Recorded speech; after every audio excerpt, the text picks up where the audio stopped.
कैसे पहुंचा। और मैं कह रहा हूं कि आप जिस खेल में, ये खेल बड़ा आसान सा खेल है, टेंशन मत लीजिएगा। ये खेल तो ऐसा है कि आप भी थोड़ा सा जाग जाए, थोड़ी औकात पे आ जाए। किस पे आ जाए? अपनी औकात पे आ जाए। बहुत सारे लोग इसको उतनी प्रायोरिटी नहीं देते इस काम को। वो कैसे ये काम कर रहे हैं कि चलो हो जाए तो भी ठीक, और ना हो तो क्या ही गया है। अरे जब तक हो रहा है चलने दो, और ना भी होगा तो गया क्या है। ऐसा आदमी तो इतिहास नहीं बनाएगा साहब इस काम में। और ज्यादातर लोग ऐसे ही आते हैं, अपनी दुकान उधर चला रहे हैं, अपना जॉब उधर कर रहे हैं मजे मजे में। उन्हें पता है इधर से पैसा ना भी आए तो मेरा तो चल रहा है। अपनी कहानी से पहले ये दूसरी पहले कहानी सुन ली। एक बार क्या हुआ कि बुद्ध और आनंद उनके शिष्य थे, प्रिय शिष्य थे, भतीजे थे। जब वो दीक्षा लिए थे तो उनकी शर्त यही थी कि जहां भी आप जाइएगा मैं साथ रहूंगा। तो बुद्ध ने मान लिया था कि ठीक है, जहां भी हम चलेंगे तुम साथ साथ रहना। तो आनंद और बुद्ध जो अपने आनंद के साथ, वो शिष्य के साथ, वो कहीं से गुजर रहे थे, जा रहे थे। तो एक जंगल से गुजर रहे थे, चलते ही रहते, गुजरते गुजरते गुजरते चलते चलते शाम हो गई। बहुत गौर से सुनिएगा ये कहानी। तो जब शाम हो गई और रात होने लगी तो बुद्ध ने कहा कि आनंद कहीं रुक जाते तो बढ़िया होता, फिर सुबह में चलते हम लोग। आनंद ने कहा कि जी महाराज, आगे देखता हूं, अगर कहीं कुछ मिल गया तो वहां रुक जाएंगे हम लोग, अब ऐसे कहां कहीं रुके। चलने लगे, चलते चलते चलते कुछ दूरी पे एक झोपड़ी दिखी।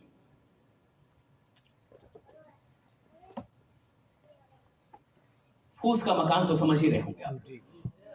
फूस का मकान जो होता है वो देखा, और एक आदमी, 2-4 बच्चे जिनके बदन पे छोटे बच्चे, कपड़े बढ़िया नहीं, फटे उटे, गरीब आदमी दिख रहा था। तो आनंद ने कहा कि महाराज अब यहीं रुक जाते, और कहां जाएंगे। दोनों गए, उसने प्रणाम किया, स्वागत किया, जो संस्कृति है साधु संतों का स्वागत करती है। उन्होंने कहा कि आज रुकना है हमें और सुबह में निकल जाएंगे। कहा ठीक, व्यवस्था कर दी, जो भी व्यवस्था कर सकता था। नीचे में जो बिछाना उछाना होता है बिछा दिया, फूस सब लगा के आराम से सोइए। और जो उसके पास चीज थी खाने होने के लिए वो दिया भी। रात के 2 बजे के करीब जब सारे लोग सो गए तो बुद्ध जगे, और बुद्ध ने आनंद को जगाया कि आनंद उठो। आनंद उठा। क्या बात? उठ गए। कहा एक काम करो, क्या? भैंस खोल के भगा दो।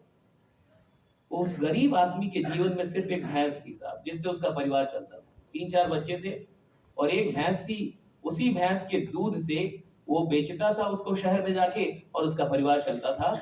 ये बात बुद्ध ने और आनंद ने उससे पहले ही पूछ लिया था।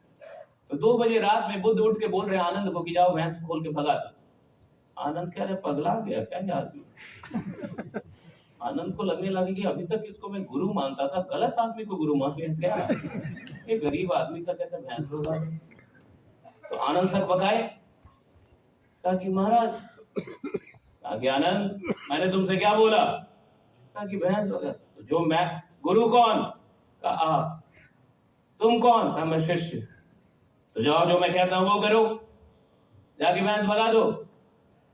बड़ा खराब आदमी है, फिर भी आनंद को जाना पड़ा। मन में सोचता रहा बहुत बड़ा पाप करवा रहा है। भैंस खोला, भगा दिया। आनंद आया, बुद्ध ने पूछा भगा दिए? कहा कि हाँ। तो अब काहे के लिए रुके हो? अब तो चलो भागो। भैंस भगा के कोई रुकता है नालायक? गुरु बहुत जरूरी है। अब भागो, तुम भी भागो, अब यहां से भागना होगा। भैंस भगा के रुक रहे हो? क्या चलिए भागे। दोनों भागे। आनंद रास्ते पर सोचता रहा कि कैसे आदमी को गुरु मान लिया। अभी तक तो मुझे लगता था बड़ा अच्छा आदमी, ये कैसा गुरु मिला, गरीब आदमी की भैंस भगवा दी। बट आनंद क्या करे, बुद्ध को छोड़ के जाएगा रहा। 1-2 वर्षों के बाद बुद्ध और आनंद फिर से गुजर रहे थे जंगल से। फिर से शाम हो गई, फिर रात होना था। बुद्ध ने कहा कि आनंद, अरे कहीं देखो, ठिकाना देखो, कहीं पे रुक चला जाए, रात हो जाए, फिर उसके बाद चलेंगे, फिर सुबह में निकलेंगे। आनंद देखने लगा, कहा कि ठीक है महाराज, आगे देखते कुछ मिल जाए। आगे देखा तो देखा कि एक जगह पे बहुत बड़ा घर बना है, ईंट का, कंक्रीट का घर बना हुआ है। 4-5 बच्चे घर के सामने बड़े अच्छे अच्छे वस्त्र में, बहुत बढ़िया वस्त्र में, कहा कि आनंद ने कहा कि महाराज बढ़िया जगह मिल गई, यहीं रुक जाते हैं हम लोग। कहा कि बिल्कुल सही, चलो। तब तक उधर से आदमी निकला जो उसका मालिक था घर का। मालिक को जैसे ही आनंद ने देखा, कहा कि महाराज ये तो वही आदमी है। कहा कि हाँ ये तो वही है। बुद्ध ने कहा हाँ ये तो वही है। तो आनंद ने कहा कि महाराज लेकिन ये तो बहुत गरीब था, फिर ये इतना अमीर कैसे हो गया? तो बुद्ध ने कहा कि चलो उससे खुद ही पूछ लो कि कैसे अमीर हुआ। आनंद को डर भी लगे कि जाए और पहचान ना जाए। जैसे ही सामने दोनों गया, उन्होंने प्रणाम किया और पहचान गए, कह रहे आप लोग तो उस समय भी आए थे। आनंद कहा आए थे? आए तो थे। आइए बैठिए। आनंद ने कहा कि वो सब छोड़िए, पहले ये बताइए कि अभी से 2 साल पहले जब हम लोग आए थे तो आपका ये घर और बढ़िया नहीं था, बहुत गरीब थे। ये अचानक से 2 साल में क्या हुआ? सब कुछ बदल गया, आप तो अमीर हो गए। कहा कि महाराज बैठिए बताते हैं। बैठ गए। कहा कि हुआ ये कि आप लोग जिस रात आए थे, कहा कि हाँ, उस रात मेरी भैंस कहीं भाग गई। आनंद सोच रहा है कि हम ही भगा है। हाँ आपकी भैंस भाग गई। अच्छा। कहा कि देखिए मेरे पास वही एक भैंस थी, वो भैंस भाग गई। अब क्या पता कैसे भाग गई, अब उतने दिन से साथ थी लेकिन भाग गई। और फिर हम सुबह उठे तो आप लोग भी नहीं थे, आप लोग भी चले गए थे, तो आप लोग के लिए भी कुछ नहीं कर पाए। आनंद बोला हाँ हम लोग को थोड़ा सा लेट हो रहा था, हम लोग चल गए थे। ठीक है।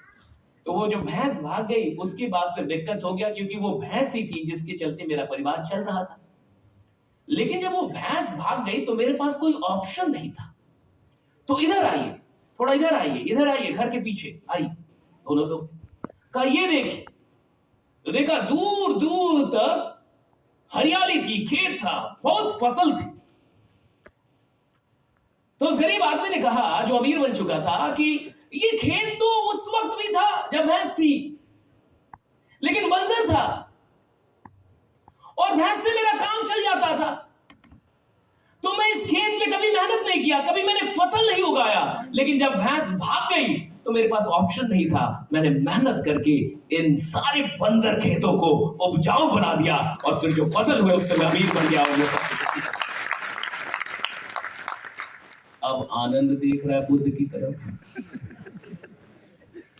कमरे में जाते ही शस्तांग गिर गया कि गुरुजी आप बड़े, मैं तो 2 साल से सोच रहा हूं कि आपने गलत काम करवा दिया, बट आपने आज मुझे पता चला कि उसकी भैंस क्यों भगवाई थी। तो अगर उसकी वो भैंस उस दिन आप ना भगवाते तो ये आदमी कभी अमीर। देखिए हर किसी के पास बुद्ध नहीं आएंगे, तुम्हें अपनी भैंस को भगाना।